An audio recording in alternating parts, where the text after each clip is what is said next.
pupunta ka? Mahal ko po kasi. Diba? So, ipoprove niya na mahal niya talaga. Gagawin niya ang lahat. Diba? Mag-prepare siya. Kasi nga, mahal niya. Ganon din po tayo sa Panginoon. Sabi po ng Bible sa 1 John 4:9, we love Him because He first loved us. Minahal tayo ng Diyos, kaya naman, reciprocation, ay mamahalin din natin ng Diyos. Oho. So, salamat sa Panginoon, minahal niya po tayo. Sabi nga ng Biblia, for God so love. Hindi lang po for God love. Meron pa pong dugtong yun na so. Yung so po doon ay bigat po yun na mas matinding pag-ibig kaysa pag-ibig ng tao. Marahil yung pag-ibig ng tao nagsasawa. Marahil yung pag-ibig ng tao ay ngayon talagang binubuhos niya pero bukas magsasawa na siya. Pero tandaan natin, ang pag-ibig ng Diyos ay unchangeable. Mahal ka ngayon ng Diyos, so love. Bukas, so love pa rin. Next day, so love pa rin. Buong buhay natin, so love pa rin. Diba? So we love Him because He first loved us. Sabi nga po ni King David, what shall I render unto the Lord for all His benefits towards me? Ano naman ang maibibigay ko sa Diyos sa lahat ng kabutihan niya sa akin? Ang Diyos iniligtas ako sa impyerno. Ang Diyos nagpapako sa cross bagamat siya'y walang kasalanan. Siya'y namatay, nilibing at muling nabuhay. Iprinob ng Diyos ang pag-ibig niya sa akin at nagkamit ako ng kapatawaran at buhay na walang hanggan. Ngayon, tiyak ko sa langit ako pupunta. Ano naman ang proof na ibabalik ko sa iyo, Panginoon? Sabi ni David, what shall I render unto the Lord for all His benefits toward me? Ibig sabihin ni David, sabi niya, napakarami mong benefits sa akin, Panginoon. Napakabait mo sa akin. Oho, so napakabuti mo sa aking buhay. Kahit na ibigay ko ang buhay ko sa iyo at lahat ng material na nasa akin ngayon, hindi sasapat sa ibinigay mo sa akin, Panginoon. We cannot outgive God. Diba? Ang mas marami pa rin binibigay ang Diyos sa atin kaysa ibinibigay po natin sa Kanya. Opo, yung buhay na lang po tayo ngayon Napakalaking blessing po yan. Alam niyo po nung linggo, may nadisgrasya po dito sa San Nicolas. 7 sasakyan ba yan or 8? 3 po ang namatay. Nadaanan po namin kanina naka-Mansayag, Nigel. Naka-burol. Nasa news noon. Oho, nasa news, di ba, Nay? Akalain niyo po yan, no? Ayaw nilang mamatay yung isa ba? Kabataan pa lang Hindi po niya ini-expect na mamatay. Ayaw niya pong mamatay. May plano po siya bukas. May plano pa siya sa buhay at pamilya niya. Pero all of the sudden, nabunggo. Nakakalungkot po yan Pero, hindi ba tayo nagpapasalamat ngayon sa Panginoon na buhay pa tayo? Hindi ba tayo nagpapasalamat sa Panginoon na wala tayo sa ospital? Hindi ba tayo nagpapasalamat sa Panginoon kasi kasama natin ang ating pamilya? Napakabait po ng Panginoon sa atin. Kaya bilang isang pag-prove ng ating pag-ibig din sa Diyos, una po dito, ay by surrendering our life to trust first, or to Him first. Sabi sa 2 Corinthians 8:5, and this they did, not as we hope, but first gave themselves to the Lord. Not unto us by the will of God. So, sabi po ng Bible, they gave themselves unto the Lord. So, nag-surrender po sila sa Panginoon. Diba? It means po, yung surrender po dyan, Panginoon, bahala ka na sa buhay ko. Sabi ko nga po sa inyo kanina, wala pong iniisip ang Diyos na masama sa atin. Kaya po, pag ibinigay natin ang buhay natin sa Diyos, iingatan niya yan. Protektahan niya yan. At iingatan niya yan. Mamahalin niya yan. So, napakaganda nun. Sabi ko po sa mga kabataan dito, huwag mong ibigay ang puso mo kung kani-kanino. Kasi pag ibinigay mo yan sa lalaki o babae, akala mo mahal ka, parang broken heart na yan. Pag ibinigay mo ang iyong puso sa sa boyfriend, girlfriend, pwede niyang sirain yan. Pwede niyang paiyakin yan. Pwede niyang laruin yan. Kaya sabi ko, huwag mong ibigay sa boyfriend o girlfriend. Ibigay mo sa Diyos. Oho. Sapagkat pag ibinigay mo sa Diyos yan, aalagaan niya yan, mamahalin niya yan, iingatan niya yan, napakaganda. Di ba? So, So, by surrendering our life to Him first. Sabi nga po dito sa 1 Corinthians 6:19, what? Know ye not that your body is the temple of the Holy Ghost which is upon you? For ye are bought with a price. So, binili po tayo ng dugo ng Panginoon. So, pag binili po tayo ng Diyos, sa Diyos po tayo. Kasi binili niya po tayo eh. Halimbawa po ito. Pagpunta niyo po sa grocery, pag nag-grocery ka, di ba? Ngayon, nung nabayaran mo na, tinignan mo yung mga binili mo, wala yung isa. Asaan yung isa na item? Binabayaran ko yun, binili ko yun eh. Pahahanap mo, kukunin mo. Bakit? Bayad eh. Di ba? So alam niyo po ba, hinahanap din po tayo ng Diyos. Pag linggo, hinahanap po tayo ng Diyos. Nasaan yung binili ko? Di ba? Asaan yung binili ko? Sa akin yun eh. Hinahanap din po tayo ng Diyos sapagkat pagmamay-ari po tayo ng Diyos. Kaya alam niyo po, pagmamay-ari tayo ng Diyos, gusto niya po na ingatan yung pagmamay-ari ng Diyos. At anumang pagmamay-ari ng Diyos, gusto niya kapaki-pakinabang. Di ba? Alam nga naman, bibili ka nang hindi mo mapapakinabangan. Siyempre po, pag bibili ka, dapat mong mapakinabangan. Bakit sa'yo yun eh? Alam niyo po, ang Diyos, gusto niya rin po tayong gamitin. Sa anumang pamamaraan. Pwedeng ikaw ang gamitin para sa loved ones mo, makakilala sila sa Panginoon bilang tagapagligtas. Diba? Sapagkat tayo nakakilala sa Panginoon bilang sariling tagapagligtas, gusto din ng Panginoon yung loved ones mo makakilala rin sa Panginoon. Oho, alangan naman tayo sa langit, sila sa impyerno. Gusto rin din ng Panginoon na makakilala sila sa Panginoon. Kaya tayo po ang gagamitin. Tayo po ang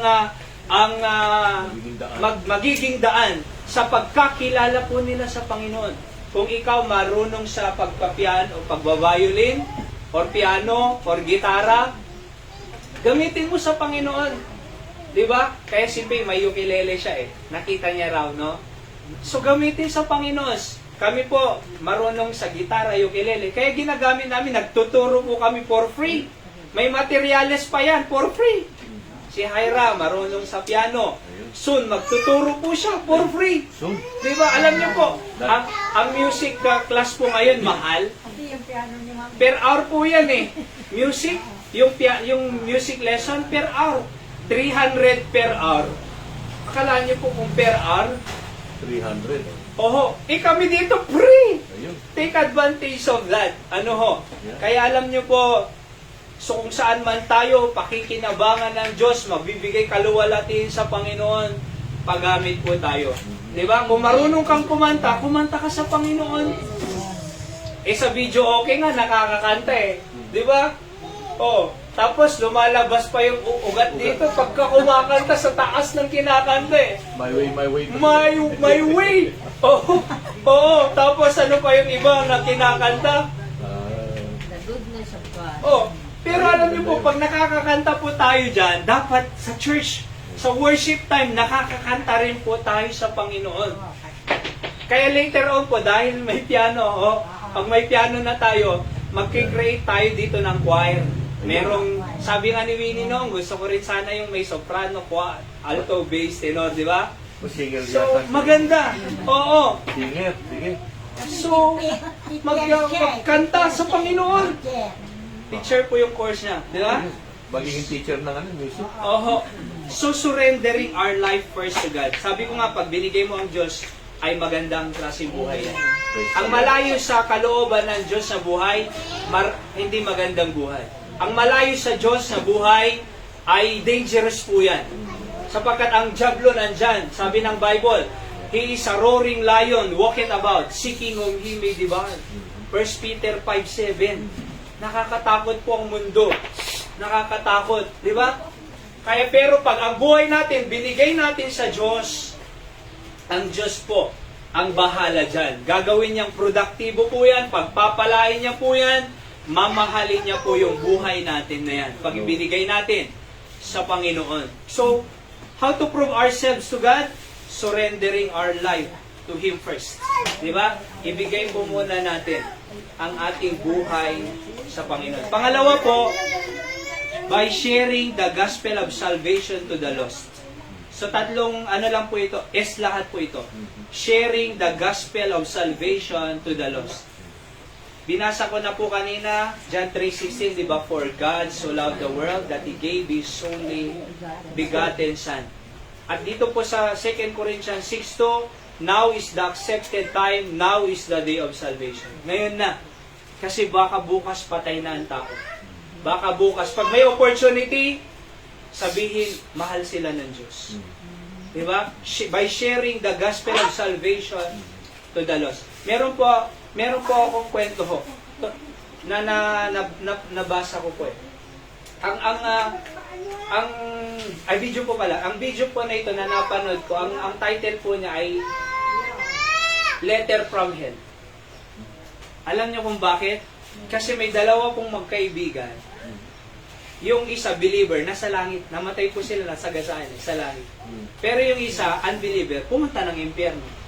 Nagsulat po siya kaya letter from hell. Sinulatan niya po. O, nasa YouTube po yan eh. At alam niyo po, best friend po itong dalawang ito. Magkasakasama sila, saan man sila pumunta. Nagtuturuan po sila. Pag kumain, kasama po sila. Pag nasa eskwela, kasama po sila sa library. Araw-araw, saan man sila pumunta, magkasama po sila. Best friend, BFF po ito. Oho. Pero isang araw, namatay sila. Yung isa napunta sa langit, yung isa napunta sa impyerno. Yung napunta sa impyerno, sabi niya, nag-letter po siya eh. Sabi niya, ano ka ba naman? Akala ko best friend kita. Bakit nandiyan ka? Bakit ako nandito? Hindi mo man lang sinabi na mayroong palang kaligtasan, buhay na walang hanggan. Namatay pala si Kristo para sa atin. Kasama kita sa library. Tinuturuan pa kita ang assignment mo. Pinapamerienda pa kita, kasama kita sa Jollibee. Nagwo-walk tayo. Kasama kita. Diba? Kahit saan tayo pumunta, magkasama tayo. Mahal na mahal kita. Pero ngayon, nasa langit ka, nasa impyerno ako, hindi mo man lang sinabi na meron palang kaligtasan si Jesus. Hindi mo man lang sinabi na may buhay na walang hanggan. Hindi mo man lang sinabi na meron palang katiyakan ng langit sa pamamagitan ni Kristo. Meron palang daan patungo sa langit. Meron palang regalong buhay na walang hanggan. Hindi mo man lang sinabi. Bakit? Nahihiya. Nahihiya. Nahihiya i-share. Huwag po tayong mahiya. Bakit? Pupunta po sila sa impyerno dahil sa kasalanan. Diba? At alam natin na si Kristo lang ang tagapagligtas. Hindi relihiyon ang tagapagligtas. Hindi po pagbautismo ang tagapagligtas. Hindi po sino mang tao, personalidad ang tagapagligtas. Hindi penitensya at pagpapapako sa krus ang tagapagligtas. Sabi ng Panginoong Jesucristo, Jesus means Savior. Siya yung tagapagligtas. Salamat sa Panginoon, niligtas siya. Ibahagi po natin po. Number 3, panghuli na po. By stewarding well our God-given resources. Ano po yung una? Surrendering our life first to God. Pangalawa, by sharing the gospel. Tatlong S po ito. Parang SSS, Social Security System. So ano po yung una? Surrendering our life first to Him. And if you surrender, God will take care of you. Pangalawa po, by sharing the good news, the gospel to them. Last po, hindi ginawa ng kaibigan. yung kaibigan, hindi niya ginawa. Number 3, by stewarding well our God-given resources. So, sabi dyan sa 2 Corinthians 8:7, therefore, as ye abound in everything, by faith, utterance, knowledge, and in diligence, and in love to us, see that ye abound in this grace also. Yung pag-steward po ng God-given resources or time, talent, and treasure. Yung tatlong letter, madalas po natin makakapakinggan. So, by stewarding well our time, talent, and treasure. So, yung time mo, walang sayang na oras na ibinibigay mo sa Diyos. Hindi po sayang yung ganitong oras na nagwo-worship po tayo. Yung iba sayang eh. Sabi nila, malakas ang benta eh, pag linggo eh. Eh may beach eh, may pa beach. May pa beach. Alam niyo po, wala pong sayang na oras na ibinibigay tayo sa Panginoon. Oho, yung talent mo, pag binigay mo sa Diyos, wala pong sayang. Hindi sayang yan. Yung treasure mo, pag ibinigay po natin sa Panginoon, hindi po sayang. Bakit? Sabi nga ng Bible, God loveth a cheerful giver. And then, it is more blessed to give than to receive. Masaya yung tumanggap, pero mas masaya yung nagbibigay na nakakatulong. Actually, sa totoo lang, mas gusto ko yung nakakatulong kaysa ako ang tinutulungan. Mas gusto ko ako yung nagsusupport kaysa ako yung sinusuportahan. Kaya nga, it is more blessed to give than to receive. Mas maganda yung natutulungan mo yung kapatid mo, di ba? Kaysa ikaw yung tinutulungan niya. Bakit? Mas pinagpala yung nakakatulong kaysa yung tinutulungan. Tama, Pastor. Kaya alam niyo po, wala pong sayang. Lahat ng binibigay po natin sa totoo lang, bumabalik ng mas malaki pa yan. Amen. Diba? Sabi nga ng isang pastor, pag binigyan mo, ibinigay mo sa Panginoon ang gakutsara, bibigyan ka ng yung pala. Pala. Pala eh. Pag binigyan mo ng sangapala ang Panginoon, ibabalik, wilbaro. Oo. Pag binalik mo sa Panginoon, binigay mo, wilbaro, ibabalik, truck. Truck na. Truck na. Bakit? Hindi po natin kayang pantayan yung ibinibigay ng Diyos sa atin. That's why Bigay ka God ng is truck. teacher. Bigay At sa'yo sa kagandahan, ang kagandahan pa po, hindi lang po material ang ibinibigay ng Diyos. Kahit kalusugan mo, binibigay ng Diyos. Amen. Parang si Hezekiah eh. Si Hezekiah, sabi ng Panginoon sa kanya, mamamatay ka na, set your family. Panginoon, sabi niya, nag-pray siya eh. Panginoon, naglingkod ako sa iyo, Panginoon eh. Nagbigay ako sa iyo. Ginamit ko ang buhay kayo sa iyo, Panginoon. Alam niyo po, sinagot ng Panginoon eh. Yung sakit niya, sabi ng Panginoon sa kanya, okay, bibigyan pa kita ng 15 years, 10 years. Bibigyan pa kita ng additional life. So bakit? Hindi lang po material ang binibigay ng Diyos. Kahit yung kalusugan, binibigay ng Diyos. Extension of life. Akalain mo po yun? Mas gusto ko na yung malusog ako kaysa maraming ang pera, pero dying naman, bedridden naman. Hindi naman makakain ng maayos. Di ba? Pero yung malusog ka, di ba? Nakakalakad ka pa, may malakas na pandinig ka, nakakasalita ka pa, nakakarinig ka pa, mas pagpapala po yung talaga ng mas malaki kaysa sa akin. Kaya ang material po, least of God's blessing. Yung isang pastor ko, last kwento na po ito. Yung isang pastor ko, ay nakatanggap siya ng blessing kasi nakaugalian niya talagang magbigay ng tithes and offering niya, commitment niya sa Panginoon. Nakita ng kapatid niya eh. So, ang laki ng ibibigay niya sa Panginoon. Sabi ng kapatid niya, ano pang ibibigay mo lahat yan? Ano pang matitira sa'yo? Sabi niya, ano pang matitira sa'yo? Ang sabi ng pastor na ito, napakaganda. Sabi niya, matitira sa akin na magandang kalusugan. Ang matitira sa akin, magandang paningin. Ang matitira sa akin, maayos na pakinig. Ang matitira sa akin, ay makakalakad pa ako ng maayos. Ang matitira sa akin, makakakain, malalasahan ko pa ng maayos ang aking pagkain. Ang matitira sa akin, makakapunta pa ako sa gusto kong puntahan. Ang matitira sa akin, meron pa akong kumpletong pamilya. Ang matitira sa akin, yung mga anak ko kasama ko pa. Kaya wag po natin sabihin na, sayang, marami pang matitira, we cannot outgive God. God will give more rather than what we give. Kaya alam niyo po, hindi sayang. Sabi sa Hebrews 6:10, God is not unrighteous to forget your labor of love. Hindi po unrighteous ang Diyos para makalimutan niya ang lahat ng labor of love natin sa Kanya. Hindi malupit ang Diyos para kalimutan niya ang mga ginagawa natin sa Kanya. So, alam niyo po, huwag tayong magsawang gumawa ng mabuti. Sabi ng Galatians 6:9, let us not be weary in well-doing, for in due season we shall reap if we faint not. Ano man yung tinanim mo, aanihin mo. Nagtanim ka ng mabuti, aani ka ng mabuti.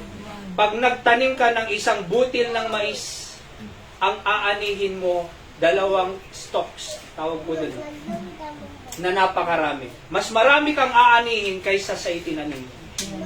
Pag nagtanim tayo ng masama, aani tayo ng masama.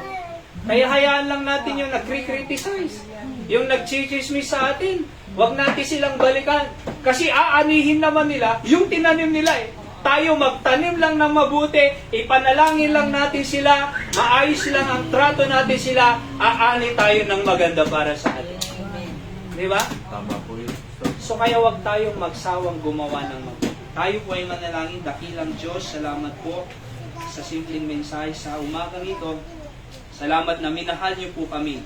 Ngayon pong Pebrero, last Sunday, pagdalawag Love Month na sinasabi po ng mga tao, ay napatunayan po namin na nakita po namin na mahal niyo po kami, Panginoon, sa pamagitan ng pagbigay sa Panginoon sa cross para mamatay para sa aming kasalanan. Kaya po kami nagkamit ng kapatawaran at buhay na walang hanggan.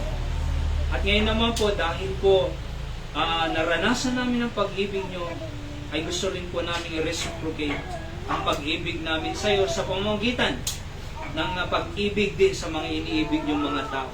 We are praying for Candon, 61,430 yung population.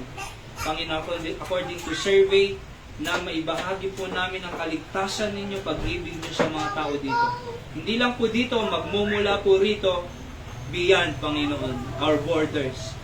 Sa iba-ibang bansa ng Pilipinas, sa bahagi ng Pilipinas, and even abroad. Kaya tulungan nyo po kami na patuloy na makakilala sa inyo, matuto ng inyong salita, upang patuloy po kaming makapaglingkod po sa inyo, Panginoon. Kayo pong mag-bless even sa aming invitation sa umagang ito. Nakapikit po tayo at nakuyo ko lahat. Baka merong magsasabi, hindi ko patiyak sa langit ako pupunta, baka mamatay ako, nagdududa pa ako, natatakot ako. Gusto kong tanggapin si Jesus bilang tagapagligtas. Gusto kong magkamit ng buhay na walang hanggan. Pakitaas nga po ang kamay kung hindi mo patiyak sa langit, nais mong tanggapin ang Panginoong Jesucristo bilang tagapagligtas. Pakitaas po ang kamay. God bless you. Sino pa po? God bless you, Nay. Sino pa? Nais ko rin tanggapin ang Panginoon bilang sariling tagapagligtas. God bless you po. May tatlong apat. God bless you po. At sabi ko nga po sa inyo, na sinasabi ng Biblia, gusto ng Diyos sa langit po tayo nga po. Regalo niya po, buhay na walang hanggan. Tanggapin niyo lang po yung buhay na walang hanggan. Si Jesus po yun. Kasi po nung namatay siya, nabuhay siya eh. Nasa kanyang buhay na walang hanggan. Pag tinanggap niyo si Kristo, meron kang buhay na walang hanggan. Kaya sabi ng Biblia, sino mang maniwala sa akin, mamatay man sila, mabubuhay. Diba? Kahit kayo po na nagtaas ng kamay, ganito po ang panalangin ninyo. Sundan niyo po. Dakilang Diyos, salamat po na nalaman ko na ako'y inibig ninyo. Kahit ako'y makasalanan na nahatulan patungo sa impyerno, subalit ang Panginoong Yesus namatay, inilibing at muling nabuhay para sa akin. Tinatanggap na kita, Panginoong Yesus, bilang aking Panginoon at sariling tagapagligtas. Salamat po sa buhay na walang hanggan. Ito po ang aking dalangin sa pangalan ni Jesus. Amen. Amen. Sino po ang tinanggap nyo? Si Panginoong Jesus bilang tagapagligtas. Saan po tayo niligtas? Sa impyerno. Kaya kung iniligtas na po tayo sa impyerno, hindi na po tayo pupunta sa impyerno. At dahil hindi na po tayo pupunta sa impyerno, saan na po tayo pupunta? Sa langit. 100%. Yan po ang gusto ng Panginoon sa atin. So sa pagtatapos po natin, ay let's pray for one another po. Si Nanay Richie ay ipag-pray po natin. Sa March 3 po yung kanyang operation sa katarata na maging matagumpay. At, Ako rin po, Pastor. May katarata sige, sa